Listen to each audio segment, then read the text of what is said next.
अस्सलाम वालेकुम व्यूअर्स, मैं हूं समीना पाशा। उम्मीद है आप लोग खैरियत से होंगे। व्यूअर्स, कुछ अहम खबरें और अपडेट्स लेकर इस व्लॉग में आपके सामने हाजिर है जनाब। आज सबसे पहले आपको एक ऐसी खबर शेयर करेंगे जो कि मुझे काफ़ी रंजीदा किए हुए है और मैं हैरान हूं कि ये भी ऐसा भी हो सकता है एक मुस्लिम कंट्री में। आज इमरान खान साहब से मुख्तलिफ रहनुमा मिलने के लिए अडयाला जेल पहुंचे। उन्हें हस्ब तवक्को मुलाकात तो नहीं करने दी गई। वो इंतज़ार कर करके अडयाला जेल के गेट से ही बाहर वापस आ गए। और उसके बाद ये खबर भी आज आई कि एक तोहफा इमरान खान साहब को खास तौर पर भिजवाया गया था, लेकिन वो तोहफा जेल हुकाम की तरफ से ना सिर्फ ये कि रिसीव नहीं किया गया बल्कि खान साहब तक भी पहुंचाया नहीं गया। तो इस खबर ने मुझे रंजीदा क्यों किया आपको बताएंगे। इसके अलावा जी आज एक खबर शेयर करेंगे आपके साथ महारंग बलोच साहिबा के हवाले से। डॉक्टर महारंग बलोच साहिबा के लिए एक बड़े एजाज की बात है। वो एजाज क्या है जो उन्होंने हासिल किया है वो भी आपको बताएंगे। कुछ बात करेंगे जी मरीम नवाज की ड्रामेबाजियों की, क्योंकि मरीम नवाज साहिबा जो हैं वो अपने वालिद और अपने चाचू के नक्शे कदम पर जारी हैं और चल रही हैं। तो इस सिलसिले में आज उनका एक नया क्या शोशा था उसके ऊपर भी बात होगी। इसके साथ साथ लाहौर हाई कोर्ट के एक अहम जज मुस्ताफ़ी हो गए हैं, क्या वजह बनी आपको बताएंगे। और फिर ये भी आपको बताएंगे कि आज जनरल फैज़ हों, राना सनाउल्लाह साहब ख्वाजा आसिफ हों, राना सनाउल्लाह साहब हों, इनकी तरफ से जो स्टेटमेंट्स आ रही हैं वो क्या शो कर रही हैं, इसके ऊपर भी बात होगी।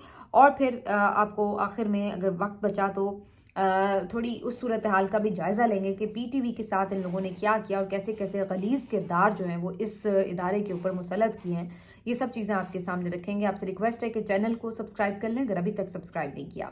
तो सबसे पहले बात का आगाज़ करते हैं जी। आज इमरान खान साहब से जो मुलाकात करने के लिए लोग पहुंचे, उनकी मुलाकात तो नहीं हुई और वो लोग बाहर ही मीडिया टॉक करके वापस आ गए इंतज़ार करके। बाद में ये खबर आई कि इमरान खान साहब के लिए ख़ास तोहफ़ा भेजा गया था अल्लामा राजा नासिर अब्बास की जानिब से। और ये तोहफ़ा था कुरान पाक की एक कॉपी उन्हें भिजवाई गई थी, कुरान पाक भिजवाया गया था। और ये उनकी तरफ से ख़ास तोहफ़ा था जो उन्होंने खान साहब को रमज़ानुल मुबारक में भिजवाया था। लेकिन अफसोस की बात यह है कि जेल अथॉरिटीज़ ने ये कुरान पाक कबूल नहीं किया और ना ही उन्हें इमरान खान साहब तक पहुंचाया। तो इस खबर ने मुझे काफ़ी रंजीदा किया कि मतलब ठीक है, आप सियासी मुकदमात बना रहे हैं, आपने गलत लोगों को किया हुआ है, गिरफ्तार भी, जेल भी भुगत रहे हैं, सब हो रहा है, लेकिन क्या आपके अंदर से इंसानियत भी ख़त्म हो गई है? क्या आपके अंदर से दीन भी ख़त्म हो गया है? यानी आप क्या नाम के भी मुसलमान नहीं रहे? मतलब इस तरह की चीज़ें तो शायद मेरा ख्याल है हिंदुस्तान की जेलों में भी नहीं होती होंगी जो आप यहाँ पर अपनी जेलों में कर रहे हैं। और किसके साथ कर रहे हैं? एक फॉर्मर प्राइम मिनिस्टर के साथ आप ये कर रहे हैं, जिसके बारे में आपको पता है कि वो बेकसूर है और आपने उसको बिला वजह जेल में डाल रखा है। तो अब आप इस लेवल तक गिर गए हैं कि आप इवन कुरान पाक तक भी उन तक नहीं पहुंचा रहे, बाकी क्या रह जाता है। तो शर्म आती है हमें खुद को इस्लामी जमहूरिया पाकिस्तान कहते हुए। ना तो हमें यहाँ इस्लाम नज़र आता है, ना हमें यहाँ जमहूरियत नज़र आती है, और बस पाकिस्तान ही है। अब वो भी पाकिस्तान जो है उसका जो हाल कर दिया गया, जो उसका चेहरा बना दिया गया है, वो भी आपको सिर्फ तकलीफ ही दे रहा होता है। तो कहने का मकसद ये है कि बस ये अजीबोगरीब सूरत हाल है जिसने मुझे तो आज बहुत रंजीदा किया कि कम से कम कुरान पाक तो आप किसी को पहुंचा दें, उससे क्या फ़र्क पड़ता है। लेकिन देखिए ये हालात है यहाँ पर। बहरहाल आगे बढ़ते हैं जी। आज इमरान खान साहब के एक सेनेटर यानी सेनेटर ऑन अब्बास बप्पी साहब को गिरफ्तार किया गया था सुबह। और इससे मुतालिक एक खबर जो है वो आज गर्दिश कर रही थी कि उन्हें गिरफ्तार नहीं किया गया, अगवा किया गया क्योंकि उन्हें कहीं पेश नहीं किया गया था। तो जनाब दाद दीजिए हमारी अदालतों को जो कि दिन रात काम करने के लिए कितनी चाक चौबंद रहती हैं। यानी रात गए भी अदालत आज फिर खुल गई। बड़े अरसे के बाद रात गए अदालत खुली और ऑन अब्बास बप्पी साहब को अदालत के रूबरू पेश कर दिया गया है और उनको एक रोजा जिस्मानी रिमांड पर पुलिस के हवाले भी कर दिया गया है। इसके साथ साथ कल उन्हें दोबारा अदालत में पेश भी कर दिया जाएगा। तो अब आप देखिए कि इतने घंटों से वो न जाने कहाँ थे, किनके पास थे, महकमा वाइल्ड वालों के पास थे, और उसके बाद उन्होंने पुलिस के सामने उनको भेज के उनको गिरफ्तारी डलवा दी है। तो बहरहाल गिरफ्तारी अब उनकी कम से कम उन्होंने शो कर दी है। तो ऑन अब्बास बप्पी की एक तस्वीर भी जारी हुई है और पता चल गया है कि उन्हें कम से कम अदालत में पेश जरूर कर दिया गया है। तो जो ये खदशात है कि उन्हें जबरी तौर पर खुदा न खास्ता लापता ही ना कर दिया जाए, तो वो तो चलिए ख़त्म हुए हैं, लेकिन जिस अंदाज से उनकी गिरफ्तारी हुई है और जिस लायानी किस्म के मुकदमे में गिरफ्तारी हुई है उसको देख के अफसोस ही किया जा सकता है। तो बहरहाल उस पर मैंने तफसीली बात पिछली वीडियो में की है, वो आप देख सकते हैं। लेकिन रात गए अदालत कितनी एफिशिएंट है हमारी, ये आज आप ज़रूर इसका एक दफ़ा फिर मुज़ाहरा देख लीजिए। अब आ जाते हैं जी इस बात के ऊपर कि अदालतों की बात हो रही है तो लाहौर हाई कोर्ट से एक बड़ा इस्तीफ़ा आया है। तो ये इस्तीफ़ा जो है क्यों इतना इंपॉर्टेंट है, ये चौधरी अब्दुल अजीज़ साहब हैं जी, जस्टिस अब्दुल अजीज़ साहब, जिन्होंने आज अपना इस्तीफ़ा टेंडर किया है। वजह उन्होंने कही है कि ये उनके पर्सनल वजूहात की बिना पर इस्तीफ़ा दे रहे हैं वो। और इन जज साहब के बारे में जितने भी मैंने कमेंट्स देखे, सब बहुत अच्छे अल्फाज में इनको याद कर रहे थे। और जो कोर्ट रिपोर्टर्स हैं उनकी तरफ से ये कहा जा रहा था कि ये वन ऑफ द बेस्ट जजेस थे और ये जो हैं बड़े दलेर जज हैं। और इंतज़ार हुसैन पंजोता साहब ने भी ये बात कही है ट्वीट में उनके हक में कि वो एक दलेर जज हैं अब्दुल अजीज़ साहब। और उन्होंने कहा कि अफसोस की बात है कि ऐसे दलेर जजेस जो हैं वो अब निज़ाम अदल से दूर हो रहे हैं। तो ये हमारे लिए बड़ी परेशान कुन और तशवीशनाक बात है। चौधरी अब्दुल अजीज़ साहब के बारे में ये भी पता चला कि अगरचे इन्होंने सिर्फ 2016 में ज्वाइन किया था और 2025 में वो मुस्ताफ़ी हो रहे हैं, तो इतने अरसे में उन्होंने 40,000 मुकदमात निपटाए हैं। नॉर्मली हम देखते हैं कि ये बड़ी शिकायत रहती है अपनी अदलिया से कि वो बहुत लटकाते हैं केसेस को, तो ये एफिशिएंट जजेस में थे, इसी वजह से इन्होंने 40,000 मुकदमात निपटाए हैं। और ये भी इनके बारे में खबर पता चली है कि इससे पहले भी इन्होंने इस्तीफ़ा दिया था और उस वक्त भी पर्सनल रीजंस थी कि उनकी वालदा जो थी वो बीमार थी, इस वजह से ये इस्तीफ़ा देना चाह रहे थे, लेकिन वो इस्तीफ़ा उस वक्त कबूल नहीं हुआ था। आज उन्होंने एक दफ़ा फिर से इस्तीफ़ा तहरीर कर दिया है और कहा है कि जल्द कबूल भी कर लिया जाए। अब इनके बारे में कोई बहुत ज़्यादा ऐसी चीज़ें सामने तो नहीं आ सकी कि उनके ऊपर कोई क्या दबाव था जिससे तंग आकर उन्होंने ये फैसला किया है, या वाकई कोई पर्सनल रीजंस हैं, फैमिली इश्यूज हैं जिसकी वजह से वो समझते हो कि उन्हें काम जारी नहीं रखना। तो ये अभी कोई हतमी तौर पर बात सामने नहीं आ सकी। कुछ लोगों का ख्याल है कि जो एक जुडिशरी के साथ एक खिलवाड़ हुआ है, बहुत से जजेस इससे मायूस भी हैं जो सिस्टम के अंदर मौजूद तो हैं, लेकिन वो इससे एक घुटन महसूस कर रहे हैं। तो लाहौर हाई कोर्ट से पहले भी एक जज मुस्ताफ़ी हो चुके हैं, एक और जज मुस्ताफ़ी हुए हैं आज, तो कुछ लोग इससे जोड़ रहे हैं। लेकिन अभी ये खबर कंफर्म नहीं हुई कि इनके पास क्या कोई हाई प्रोफाइल केस था जिसकी वजह से उन्हें किसी किस्म का दबाव फेस करना पड़ रहा हो, तो ऐसी कोई चीज़ अभी उनके सामने थी नहीं। तो ये कहा जा सकता है कि मुमकिन है कि फिर उन्होंने अपनी वाकई पर्सनल रीजंस के ऊपर ये इस्तीफ़ा दिया हो। और ये भी हो सकता है कि वो मायूस हो गए हों कि जब अदलिया का ये हाल हो रहा है तो यहाँ पे काम करने की ज़रूरत क्या है, जो भी अब आप कह लें। बहरहाल ये एक अहम और इम्पॉर्टेंट जज से जो है अदलिया महरूम हुई है। अब आ जाते हैं जी कि क्या सूरत हाल रही है जी, ख़ास तौर पर आज जिक्र करेंगे महारंग बलोच साहिबा के हवाले से। इनकी तरफ एक बड़ी अहम खबर है कि एजाज़ है जो इन्हें मिला है। डॉक्टर महारंग बलोच साहिबा, जो कि आपको पता है कि बलूचिस्तान की इस वक्त आवाज़ हैं, सबसे मौसर आवाज़ हैं और बलूचिस्तान की बहुत बड़ी तादाद जो है अवाम की वो उनके साथ खड़ी है। गुमशुदा अफराद का मसला ख़ास तौर पर ये उठा रही हैं और मुख्तलिफ इन्होंने मार्चेस किए हैं, धरने दिए हैं, इस्लामाबाद भी आई हैं। और रियासत तो इनको ज़ाहिर है एक पॉजिटिवली ट्रीट करती हुई नज़र नहीं आती और हमेशा इनके बारे में नेगेटिव ख्यालात जो है वो ज़ाहिर किए जाते हैं। मैं ख़ुद भी एक मीटिंग में थी जिसमें जो सीएम बलूचिस्तान है वो ब्रीफिंग दे रहे थे बलूचिस्तान के हालात से मुतल्लिक, और वहाँ पर उन्होंने भी महारंग बलोच साहिबा के हवाले से यही बात की थी कि ये लोग जो है वो रियासत मुखालिफ लोग हैं और ये कोई रियासत के हामी लोग नहीं हैं। तो इसी किस्म के उनके अल्फाज थे, यानी कि आप कह सकते हैं जिसका मफहूम ये बन रहा था। तो रियासत तो इन्हें ओन नहीं करती, बल्कि ये लोग इस्लामाबाद भी आते हैं तो इनको डंडे मारे जाते हैं, गिरफ्तारियां होती हैं। लेकिन फिर भी महारंग बलोच साहिबा जो आज की आप कह सकते हैं कि ख़वातीन की सियासत कह लें आप या लीडरशिप कह लें, तो उसमें मैं समझती हूँ कि वो एक बहुत प्रोमिनेंट आवाज़ हैं और यकीनन एक बहुत मुतासिर कुन आवाज़ हैं, क्योंकि इतनी सख्तियां झील के भी वो इस कदर जिस अंदाज से डटी हुई हैं अपने मौक़िफ़ के साथ और अपने लोगों के लिए हक़ की आवाज़ बुलंद कर रही हैं, उनके हुकूक़ के लिए लड़ रही हैं, जिद्दोजहद कर रही हैं। ये बहुत बड़ी बात है। एक खातून होने की हैसियत के बावजूद भी उन्होंने इस लड़ाई को किस ज़बरदस्त अंदाज से लड़ा है। तो यहाँ कोई इस बात को कुचलने की कोशिश करे, दबाने की कोशिश करे या नेगेटिव बनाने की कोशिश करे, लेकिन दुनिया को सच तो पता चलता ही है। तो ये एक बड़ी खबर आज उनके बारे में आई है कि अमन के नोबेल इनाम के लिए उनको नामजद किया गया है, उनका नाम भी कंसिडर किया गया है। तो ये मुमकिन है कि उन्हें अमन का नोबेल इनाम मिले, मुमकिन है कि ना भी मिले, लेकिन इसके लिए नामजदगी भी बड़ा एजाज़ हुआ करती है। ये भी आपकी खिदमात का एतराफ़ हुआ करती है कि आप अमन चाहते हैं, आप हुकूक, इंसानी हुकूक की बात करते हैं और उसके लिए जद्दोजहद करते हैं, तो ये उनका एतराफ़ होता है कि आपकी नामजदगी हो।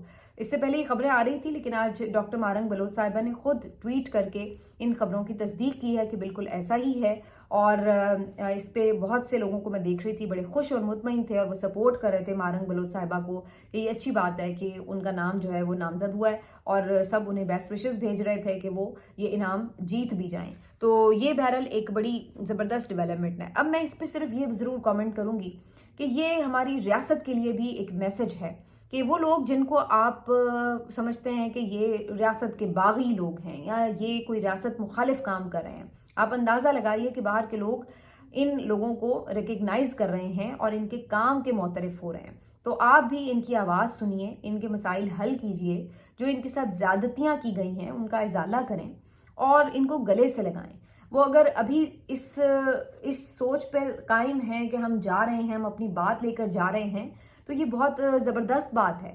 اس کا مطلب ہے کہ پانی سر سے نہیں گزرا۔ اگر وہ ابھی بھی آپ کے پاس آتے ہیں، اسلام آباد آتے ہیں، آپ سے بات کرنا چاہتے ہیں، تو اس کا مطلب ہے وہ کہیں نہ کہیں ایک گنجائش رکھے ہوئے ہیں کہ ابھی بھی اگر ان کی داد رسی ہو جائے، ان کے ساتھ جو زیادتیاں ہوئی ہیں ان کی تلافی ہو جائے، تو کچھ نہ کچھ صورتحال کنٹرول میں آ سکتی ہے۔ لیکن ہم مسلسل اگر زیادتی کر کے بھی روٹھا ہوا منہ بنا کر بیٹھے رہیں اور ان کی بات نہ سنیں اور ان کو ٹوٹلی ڈس اون کریں، تو یہ تو پھر ہم انہیں خود اس بات کی طرف دھکیل رہے ہیں اور مجبور کر رہے ہیں کہ وہ واقعتاً پھر یہ بات کریں کہ جناب ہمارا پھر اس ریاست سے کیا لینا دینا ہے جہاں ہماری کوئی بات سننے کے لیے تیار نہیں ہے۔ ہمارے لوگ ہزاروں کی تعداد میں لاپتہ ہیں، قتل کر دیے گئے ہیں، امن و امان کی صورتحال ابتر ہے، وسائل وہاں پر دیکھیے کہ کیا صورتحال ہے، وہاں کے وسائل کو پورا پاکستان استعمال کرے اور وہ لوگ ہمیشہ پستی کی زندگی گزاریں، ہمیشہ پسماندہ علاقے رہیں، اور وہاں پہ کوئی ڈیولپمنٹ نہ ہو، اور وہاں پہ کوئی امن و امان نہ ہو، اور وہاں پہ کوئی پرسان حال نہ ہو۔ تو یہ تمام باتیں ان کی جائز باتیں ہیں، ان کے اوپر سننا پڑے گا اور سننا چاہیے، لیکن ریاست میں فی الحال اتنی تدبر اور فہم و فراست نظر نہیں آ رہی۔ اس سے آگے بڑھتے ہوئے آپ کو بتائیں کہ ریاست کن کاموں میں لگی ہوئی ہے۔ ریاست لگی ہوئی ہے جی کہ کیا ہم نے کرنا ہے جوڑ توڑ، کس طریقے سے ہم نے جو ہے وہ آگے پیچھے لوگوں کو کرنا ہے، کس طرح ہم نے شوشہ بنانی ہے، کس طرح ہم نے مریم نواز کی پروجیکشن کرنی ہے، کس طرح انہیں اگلے وزیر اعظم کے لیے کینڈیڈیٹ کے طور پر پروجیکٹ کرنا ہے۔ تو یہ ساری کاموں میں اس وقت ریاست بہت زیادہ مصروف نظر آتی ہے آپ کو۔ مریم نواز صاحبہ جو ہیں وہ جی آج میو اسپتال کے دورے پر تھیں، اور یہ ایک اناؤنسڈ دورہ تھا، سب کو پتا تھا کہ وہ آ رہی ہیں، اور اس دورے میں جب وہ وہاں پہنچی تو انہوں نے آ کر بہت سی شکایات انہیں ملیں، ادویات کی کمی کا پتہ چلا اور کئی چیزوں کا پتہ چلا، مس مینجمنٹ کا، تو وہ بڑی خفا ہوئیں، اور پھر انہوں نے وہیں کھڑے کھڑے جو اسپتال کے ایم ایس ہیں ان کو وہیں پر کھڑے کھڑے کھری کھری سنا دیں اور کہا کہ جناب آپ کیسے ایم ایس ہیں، آپ کو کسی چیز کا پتہ ہی نہیں ہے۔ اور پھر انہوں نے کہا کہ بھائی اس بات کو تو میں معاف نہیں کروں گی، دس گائے نیڈس ٹو بی فائرڈ، کہ یعنی ان کو فوری طور پر عہدے سے ہٹایا جائے۔ اور پھر دوبارہ مڑ کے بڑے ہی تنتنے کے ساتھ تکبر کے ساتھ کہتی ہیں کہ شکر کریں میں نے آپ کو اریسٹ نہیں کروایا، ورنہ آپ کو پتہ نہیں ہے کہ جو آپ کے ساتھ ہونا چاہیے، جس طرح سے آپ پیشنٹس کو تکلیف دے رہے ہیں۔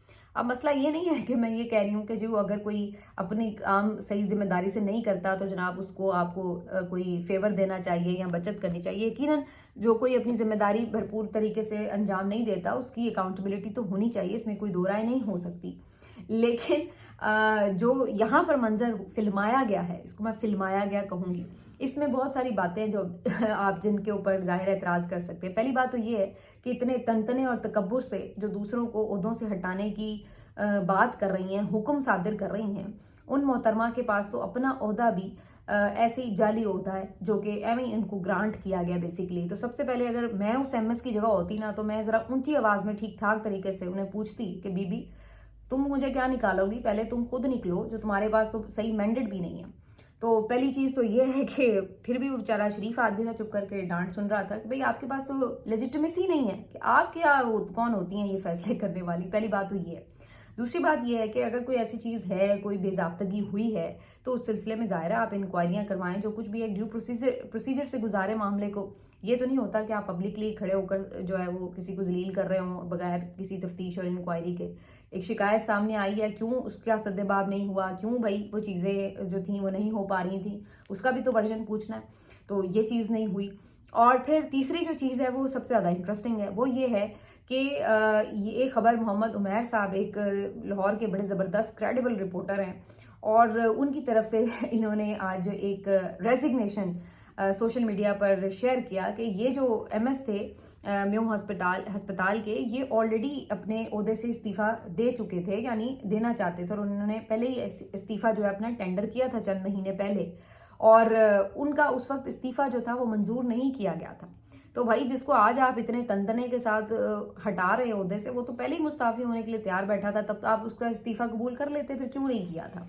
और एक और दिलचस्प बात इस मुतालिक ये भी है कि सेहत की जो सहूलियात का ढंढोरा तो बहुत पीटा जा रहा है पंजाब में, लाहौर में, लेकिन हकीकत ये है कि बहुत से मसाइल हैं मुख्तलिफ सरकारी हॉस्पिटल्स में, और ये वक्तन फ़वक्तन रिपोर्ट भी हो रहे हैं, ऐसा नहीं है कि रिपोर्ट नहीं हो रहे। मैंने खुद अखबारात में भी देखी हैं ऐसी ख़बरें लगी हुई कि जी फ़लाँ अस्पताल में ये मसला हो गया, कहीं पे लाइट जाने की वजह से ऑपरेशन का मसला हो रहा है, कहीं पे अद्वियात नहीं है, कहीं पे बेड्स की कमी है, कहीं पे ऑक्सीजन की कमी हुई है। तो मुख्तलिफ मैं सुन रही थी खबरें, देख रही थी, और ख़ास तौर पर इस म्यो हॉस्पिटल के बारे में दो बड़े क्रेडिबल जो जर्नलिस्ट हैं उनकी खबरें भी ट्वीट मैंने देखे, माजिद निज़ामी साहब का भी और यही उमैर साहब का भी, कि जिन्होंने कई महीने पहले इस बारे में तवज्जो दिलाई हुई थी कि जनाब म्यो हॉस्पिटल में ये सिचुएशन है, वहाँ पे अद्वियात की भी कमी हो रही है, वहाँ पे काफ़ी मसाइल हैं, इन चीज़ों को एड्रेस किया जाना चाहिए। तो तब इनके ऊपर उल्टा चढ़ाई कर दी जाती है कि जनाब आप उल्टे पुल्टे जो है वो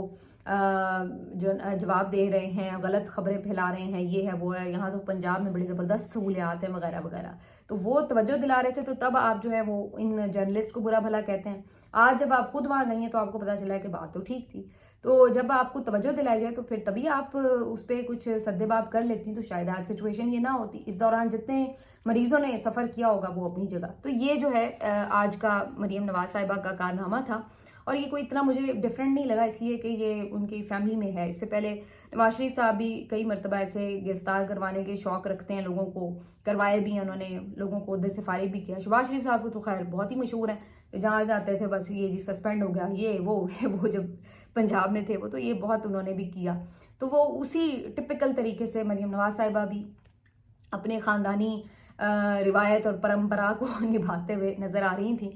तो ये अभी तक वही, जैसे मैंने कहा कि पुरानी सियासत करते हैं, हर चीज़ में आप देख लें पुराने टैक्टिक्स, पुराने तरीक़ों से जो है वो लोगों को मरहूब करने की कोशिशें, तो ये सारे इनके पुराने टैक्टिक्स हैं। वही इसको मरीम नवाज साहिबा वही लेगेसी लेकर हमें नज़र आ रही हैं चलते हुए। अब इस लेगेसी के बाद फिर होता ये है कि फिर आपकी बात की, आपकी सियासत की कोई हैसियत नहीं रहती, और इसका जो एक आप कह लें कि नमूना हमें मिलता है वो आज आपके दो वज़रा के स्टेटमेंट से मिलता है। ख्वाजा आसिफ साहब से सहाफ़ी ने पूछा कि जनाब ये जो तालिबान को वापस ला के बसाने की बात हो रही है, तो क्या इसमें जनरल बाजवा साहब मुलविस नहीं थे, क्या ये अकेले इमरान खान का फैसला था? तो उन्होंने कहा कि जी बिल्कुल, जनरल फैज़ और जनरल बाजवा भी इस सिलसिले में मुलविस थे, और जनरल बाजवा से सवाल होना चाहिए, पूछें आप उनसे कि जी क्यों उन्होंने ये फैसला किया। अब बंदा पूछे कि जनाब वज़ीर दिफा तो आप हैं, तो जनरल बाजवा जो हैं अब तो वैसे भी रिटायर्ड हैं, तो इसके ऊपर जो अगर कोई इंक्वायरी करनी है या कटहरे में लाना है वो तो आपका काम है, गवर्नमेंट भी आपकी है। तो भाई आप सहाफ़ियों से ये क्या कह रहे हैं कि आप उनसे पूछें या उनसे पूछा जाना चाहिए? किसने पूछना है? आप पूछे ना, गवर्नमेंट है आपकी। तो असल बात ये कि आपको पता है कि आप पूछने की हैसियत नहीं रखते। इसी तरीके से आज राना सनाउल्लाह साहब से परवेज़ खटक साहब की जो वजारत है उसके बारे में जब बात हुई नदीम मलिक साहब के प्रोग्राम में कि भाई ये नून लीग ने क्या फैसला किया, तो उन्होंने कहा जी हमारा फैसला नहीं। पहले तो उन्होंने कहा जी वज़ीर आज़म से मेरी बात नहीं हुई, फिर उसके बाद मानी ख़ेज़ अंदाज में जब नदीम मलिक साहब ने कहा कि हो सकता है वज़ीर आज़म भी गए कहें कि मेरी बात नहीं हुई, तो फिर दोनों मुस्कुराने लगे कि जी हाँ कौम को पता है, सब बड़ी अच्छी तरह से पता है। तो वजह यही है कि जब आप इस्टेब्लिशमेंट के जूते साफ करके आसान रास्तों से इस्टेब्लिशमेंट के साथ मिलकर इक़्तिदार में आते हैं, तो फिर यही हो रहा होता है कि आपको उनके हर फैसले को सर झुका के तस्लीम करना पड़ता है। वो कहेंगे कि सेनेटर फैसल वावडा को सेनेटर बना दो, वोट दो, आप चुप करके दे देंगे, चाहे उस सेनेटर फैसल वावडा ने माजी में आप पे कितनी तनकीद की हो, और वो आज भी बैठ के वैसे तनकीद कर रहा होता है, इन्हीं के वोटों से बनाए, और फिर इन्हीं की वाट भी लगा रहा होता है जाके मुख्तलिफ टॉक शोज़ में। अच्छा, फिर वो आपसे कहें कि मोहसिन नकवी को वज़ीर दाखिला बना दो, आप बना देंगे, उसको भी वोट दे देंगे, वो आपकी पार्टी का नहीं है। फिर वो आपसे कहेंगे इसको चेयरमैन PCB भी लगाओ, आप वो भी लगा देंगे, और उसके ऊपर चू चरा भी नहीं करेंगे, बल्कि अगर उन पर तनकीद हो रही होगी तो फिर आपके वज़ीर इत्तलात आके उनको डिफेंड भी करेंगे कि हाँ जी मोहसिन नकवी को कोई तनकीद का निशाना ना बनाए वगैरह वगैरह।